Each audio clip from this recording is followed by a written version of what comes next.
Bienvenue dans une nouvelle vidéo de la chaîne Intemporelle. Aujourd'hui, j'ai un message que j'ai eu par un auditeur de mes vidéos sur les chemises, dans le fond, les sous-chemises en réalité, donc les t-shirts qui se mettent en dessous d'une chemise. Et il m'a laissé un très beau, très intéressant commentaire que je vais lire et ensuite je vais répondre à ça. Au travers de la lecture, dans le fond, je vais répondre à ça.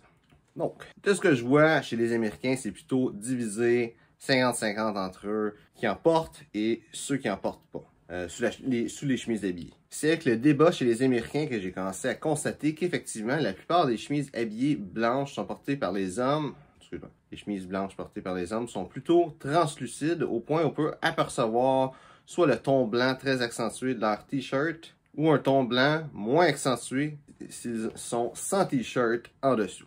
Là-dessus, je vais mettre un petit commentaire. Un t-shirt blanc, c'est pas bon en dessous, comme sous-chemise ou comme t-shirt en dessous d'une chemise. Ça prend quelque chose qui matche avec la couleur de la peau, ce qui est malheureusement très difficile à trouver ces temps-ci. On dirait que tout le monde veut vendre des t-shirts blancs. Mais un t-shirt blanc, c'est pas bon parce que la chemise qui est translucide, tu vois un petit peu de ta peau en dessous. Mais si ça va de beige à blanc flash, ben, il va y avoir une démarcation qui va se voir, puis ça va être flagrant. En réalité, qu'est-ce qu'il faut? Ça va être quelque chose qui va avoir le même teint que ta peau. Donc, si t'es blanc, ça va être un gris pâle ou un beige. Si t'es noir, ça va être un brun ou un gris foncé. En général, les teintes de gris, c'est ça qui est le plus facile à trouver. Mais quelque chose qui est vraiment la couleur de ta peau, c'est vraiment ça qui est le mieux. Parce que ça ne fait pas de contraste avec ta peau et ça se voit pas. Sur ce point, je constate que la plupart des hommes habillés en Occident, hors États-Unis, ne semblent jamais porter de t-shirt sous la chemise, incluant au Québec. Je vais juste mettre une petite parenthèse là-dessus. Je pense qu'ils vont en parler un petit peu plus loin dans le commentaire. C'est quand il fait chaud, avoir une chemise, avoir une couche de plus, c'est plus chaud. Puis il y a beaucoup de places en Occident qui fait plus chaud qu'au Québec. Si on fait juste penser à l'Italie, qui est une des grandes places où est-ce que le monde va s'habiller de façon élégante. Mais en Italie, il fait chaud. En tout cas, plus chaud qu'au Québec. Et ça fait du sens que les Italiens ne vont pas porter de t-shirt. Après, on peut regarder les autres pays, mais je pense que l'Italie, c'est un des pays qui va avoir la plus grosse influence dans les pays qui viennent parler. Personnellement, comme étant travailleur en finance dans mes trentaines, j'en porte jamais sous mes chemises habillées. Pourquoi devrais-je en porter si la coutume chez la plupart des hommes habillés au Québec est de ne pas en porter? Je dirais, la coutume, c'est pas un si bon exemple que ça. C'est pas un si bon argument que ça. Si plein de monde font quelque chose et qu'il y a une façon de faire mieux, fais mieux. Par contre, si plein de monde fait quelque chose, puis c'est ça qui est de mieux, ben fais ce qu'il y a de mieux. Par exemple, moi, je porte des bas qui m'arrivent jusqu'en dessous des genoux parce que c'est extrêmement confortable et que vu que l'élastique est au-dessus du mollet, le mollet qui fait une courbe, avec l'élastique, normalement, mi-mollet qui va arriver ici, donc juste la courbe va faire en sorte que l'élastique va baisser et quand tu as un bas qui arrive en dessous du genou, un mi-bas, que ça s'appelle en réalité, l'élastique va arriver ici, donc il ne va pas avoir tendance à descendre, il va rester en haut, juste à côté sur le genou. Plus confortable, ça reste plus beau, plus élégant, ça descend pas. C'est vraiment pour moi des bas supérieurs, puis c'est pour ça que je vais porter ces bas-là.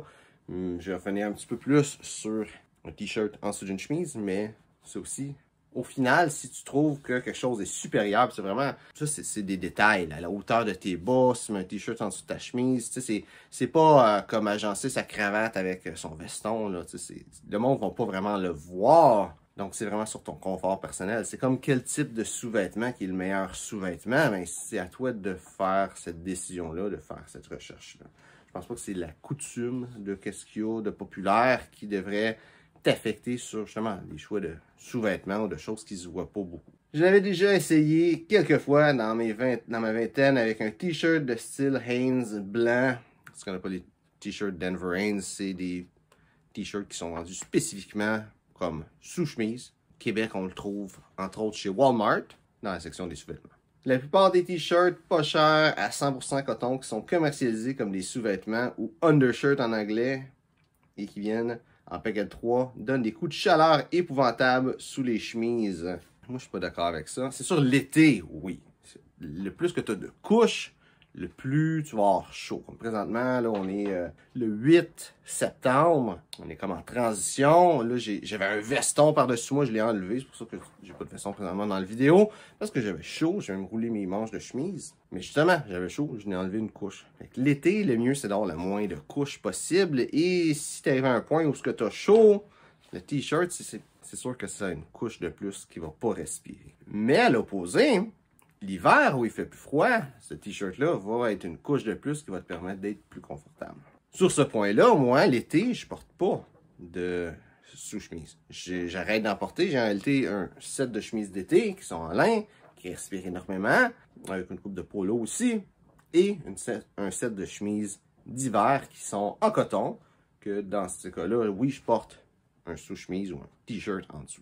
S'il faut en porter, il faut plutôt investir dans des t-shirts avec une technologie supérieure qui sont aussi commercialisés comme undershirt. Ils sont conçus spécialement pour réguler ta température corporelle et font sécher la transpiration plus vite. Étant donné que ces undershirts de qualité supérieure sont quasiment presque aussi chers que les chemises habillées, je préfère aller sans undershirt et prendre le risque de remplacer mes chemises habillées plus souvent s'il le faut. Personnellement, je trouve pas que des undershirts de qualité supérieure vaut tant la peine que ça.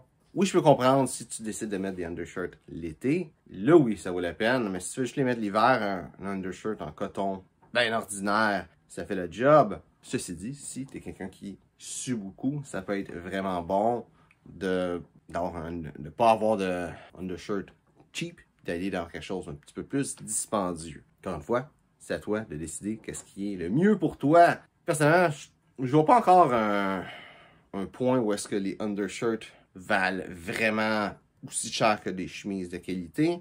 Mais c'est sûr que s'il arriverait un temps où est-ce que les undershirts vont être aussi chers que les chemises, je vais probablement arrêter d'en porter des undershirts ou des t-shirts en dessous des chemises. Parce qu'une des raisons d'être de ça, c'est de faire en sorte que les chemises durent plus longtemps. Une des grosses choses en réalité, pourquoi est-ce que moi je porte des t-shirts en dessous de mes chemises, c'est pas tant pour la transpiration, mais c'est surtout quand tu mets du déodorant, ça va finir par frotter avec ta chemise en dessous des bras, puis ça reste imprégné dans la chemise, c'est extrêmement dur à enlever. Il y a un temps où ça devient comme brillant, un petit peu dur, un petit peu sec, et c'est vraiment pas le fun pour la chemise. J'aime mieux avoir un undershirt qui va prendre ça que d'avoir ma chemise, d'être obligé de changer de chemise. Prends le temps de choisir mes chemises, avoir des belles chemises. Il y en a même que je fais sur mesure. J'ai pas beaucoup de changer ces chemises-là. Je les aime, je vais les garder. J'ai mieux changer des t-shirts qui se voient pas puis que c'est pas grave. Donc, ça viendra au même prix en bout de ligne. Donc oui, si ça vient au même prix, c'est sûr que l'avantage est plus là. Parce que quelque chose qui est pas dit, c'est que oui, tu as un t-shirt en dessous d'une chemise, ça va protéger ta chemise, mais ta chemise va encore avoir des choses qui vont y arriver. Tu sais, les trois places qui vont le plus s'abîmer rapidement sur une chemise, c'est oui, en dessous des bras, à cause du déodorant, de la transpiration, puis tout ça. Mais il y a aussi le bout des cols qui va souvent se faire toucher quand tu vas arriver, tu sais, le veston qui va frotter dessus, avec quand tu vas mettre ton nœud de cravate, que tu vas le toucher. Il y a la même chose avec j'ai roulé mes manches, mais tu sais, le bout des manches ici, ça va frotter à des places, ça va s'user beaucoup plus rapidement. Donc oui, ça sauve ta chemise au niveau des aisselles, mais le reste de ta chemise va continuer de s'user, puis tu vas être obligé de le changer. De toute façon, c'est juste que tu vas le changer un petit peu moins de temps. Et comme règle de base de tout ce que je dis encore aujourd'hui, c'est à toi de faire la décision. Est-ce que c'est mieux un t-shirt en dessous ou non? Moi, je vais juste donner mon avis et partager l'avis de quelqu'un que j'ai trouvé l'avis très intéressant et ces points sont très valides. Et je pense que de parler de ces points-là et de mes points, ça peut t'aider à toi-même prendre ta décision de est-ce que tu veux des t-shirts en dessous de tes chemises ou pas. De toute façon, beaucoup de chemises habillées de gamme supérieure ont eux aussi même adapté ces technologies supérieures dans leur propre tissu de fabrication. Il faut faire attention. La plupart de ces tissus-là qui sont meilleurs pour la transpiration puis tout ça, vont pas nécessairement être des tissus de meilleure qualité. En général, ils vont s'arranger pour mettre du polyester et d'autres choses un petit peu plus fragiles dedans. Que oui, ensemble, ça va donner un tissu qui va sécher plus rapidement, par exemple, ou qui va être plus élastique s'ils mettent de l'élastène. Mais c'est des fibres qui vont être beaucoup plus fragiles que le coton ou le lin. Là, on parle de chemise ou la laine en réalité. Mais là, tous les autres matériaux peuvent être plus résistant que les matériaux qu'ils mettent pour rajouter des propriétés à la chemise. Qu'est-ce qui va faire en sorte que la chemise, là, je dis pas toutes les chemises avec des matériaux synthétiques sont de mauvaise qualité parce que c'est pas vrai. C'est pas vrai. Pas en toutes. Il y a des chemises avec des matériaux synthétiques qui sont de très très bonne qualité. Juste dire qu'il faut faire attention parce que souvent ils vont dire la chemise a telle propriété. Ils vont donner une grosse liste. Mais il y a une grosse propriété qu'ils disent pas, c'est qu'elle est plus cheap puis elle va t'offrir moins longtemps. Donc, ça, c'est une question de s'éduquer sur les différents matériaux. Quelque chose que moi-même, je suis en train de faire, m'éduquer sur les matériaux. Je sais que le polyester dure moins longtemps que la plupart des matériaux naturels. Mais je peux pas arriver puis expliquer plus que ça. Mais tout ce que je peux dire, c'est éduque-toi sur les matériaux. Achète pas des chemises parce que la compagnie dit qu'elle est bonne. Parce qu'il n'y a aucune compagnie qui va dire ces chemises-là sont dégueulasses, c'est de la grosse marde. Achète-les. Non, ils vont tous te dire c'est super bon, de qualité supérieure. Toutes les chemises de toutes les compagnies, c'est des chemises de qualité supérieure parce qu'ils ont décidé que c'est de la qualité supérieure parce que ça se vend. Le monde ne veut pas des chemises cheap, ils veulent pas des chemises de mauvaise qualité, ils veulent des chemises de qualité supérieure. Fait que, supérieur à quoi? Supérieur à qu'est-ce qu'ils ont décidé qui était inférieur? Tout simplement. Fait que, qualité supérieure comme terme de marketing, qu'une chemise te dit que c'est la qualité supérieure, c'est dur à dire, c'est vraiment ça. Qu'est-ce qui fait une chemise de qualité supérieure va être, entre autres, si c'est des fibres 100% naturelles, ça va être une chemise de qualité supérieure. Mais aussi, si tu as des fibres qui sont un mélange ensemble qui fait en sorte que ça va être plus durable, qui va être vraiment, vraiment meilleur, là, ça va être une chemise de qualité supérieure. Mais ça va être à toi de déterminer si c'est vraiment la qualité supérieure ou si c'est la compagnie qui veut te vendre de quoi en te faisant croire que c'est de la qualité supérieure. Puis, c'est dur à dire en réalité. Puis, je ne pourrais pas y arriver puis je te donner une formule magique. Ma formule magique, c'est va sur Google, cherche est-ce que cette chemise-là est bonne. Regarde les reviews, c'est pas mal le mieux que tu peux faire en réalité. T'éduquer sur les matériaux, savoir c'est quoi les plus et les moins de certains matériaux, être capable de comprendre quand tu lis l'étiquette en arrière de ta chemise, c'est quoi les matériaux, être capable de savoir est-ce que telle affaire, s'il y a ça dedans, c'est plus cheap comme matériel, ou telle affaire, s'il y a ça dedans, ça veut dire que ça devrait être de plus meilleure qualité. Au final, c'est vraiment toi de t'éduquer là-dessus. À la limite, juste faire une recherche Google pour savoir si une chemise est vraiment de qualité supérieure ou non. Pour ce qui est des chemises blanches qui ont tendance à être translucides, j'ai fait attention à l'épaisseur du tissu pour éviter que ce soit trop transparent. En réalité, c'est pas tant l'épaisseur du tissu, quoique oui, surtout sur une chemise blanche, mais ça va plus être l'espacement entre les mailles du tissu. En fait, ça va être pas mal les deux, mais l'espacement sur les mailles du tissu va affecter beaucoup à quel point qu'une chemise on va voir au travers. Qu'est-ce qui est triste, c'est que si tu veux une bonne chemise d'été, tu veux qu'elle soit mince et que les mailles soient écartées. Donc, à quelque part, on va être capable de voir ta peau en dessous un petit peu. Surtout si c'est une chemise blanche, on va être capable de voir si tu as des poils un petit peu partout. Parce que c'est la nature d'une chemise d'été.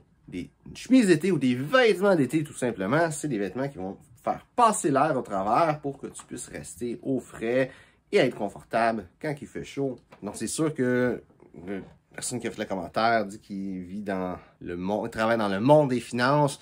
Et le monde des finances, c'est pas une place où tu peux arriver et porter une chemise en lin, un complet en lin avec une cravate tricotée, puis aller au travail, puis la vie est belle. Il y a quand même une certaine image à garder.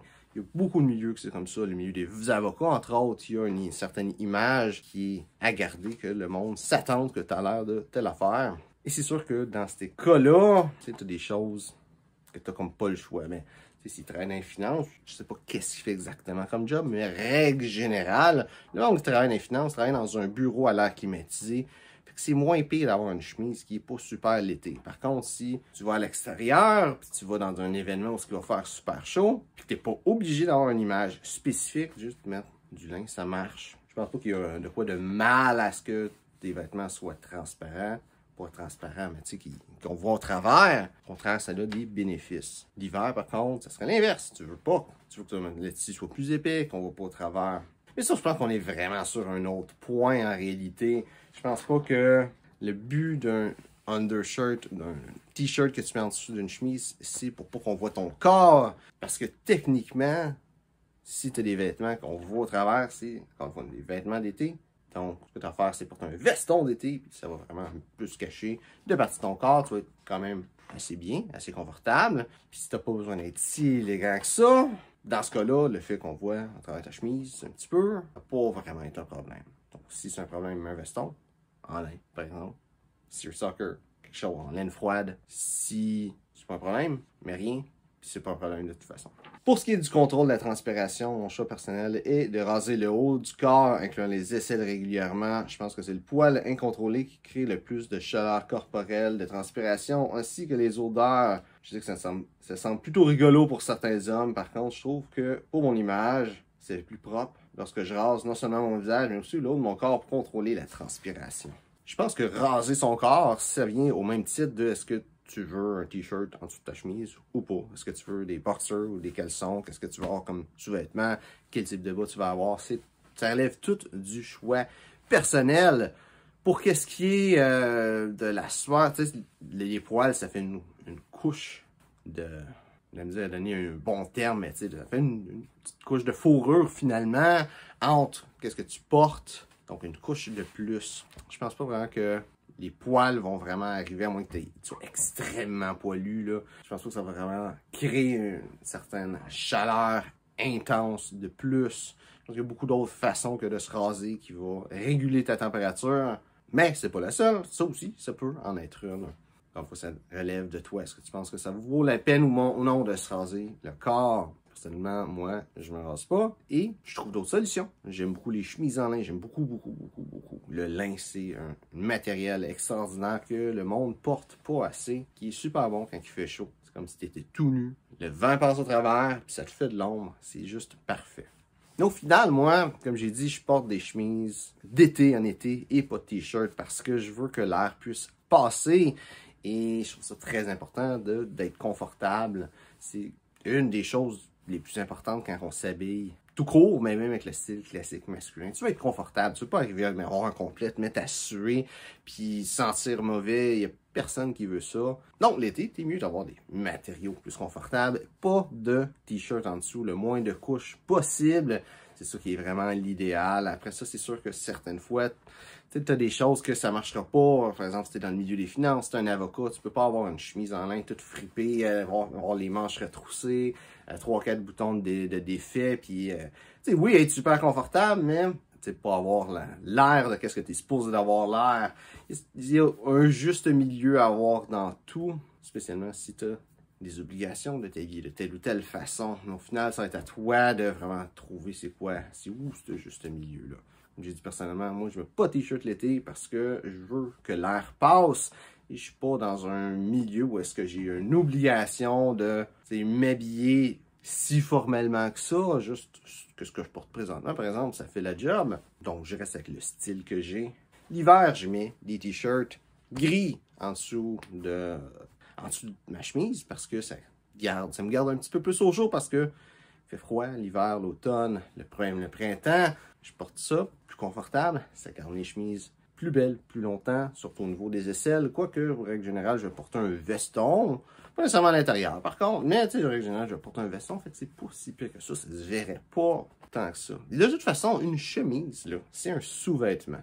Un t-shirt que tu mets en dessous de ta chemise, c'est aussi un sous-vêtement. Donc, l'obligation n'est pas là. Tu n'es pas obligé de mettre de t-shirt en dessous de ta chemise. C'est vraiment à toi de le décider. Est-ce que ça vaut la peine? Est-ce que tu veux que tes chemises gardent un air plus beau, un peu plus longtemps? Ou est-ce que tu veux changer tes chemises plus régulièrement? Il n'y a pas de bonne ou de mauvaise réponse. C'est vraiment juste du cas par cas. C'est à toi de prendre cette décision-là, une décision éclairée de qu'est-ce qui est le mieux pour toi et de faire ça, tout simplement. Donc, j'espère que tu as aimé la vidéo. Si c'est le cas, like, partage. Si tu as des questions sur le style classique masculin, mets ça dans les commentaires. Ça me fera un plaisir de te répondre. Donc, merci d'avoir regardé la vidéo et on se voit une prochaine fois.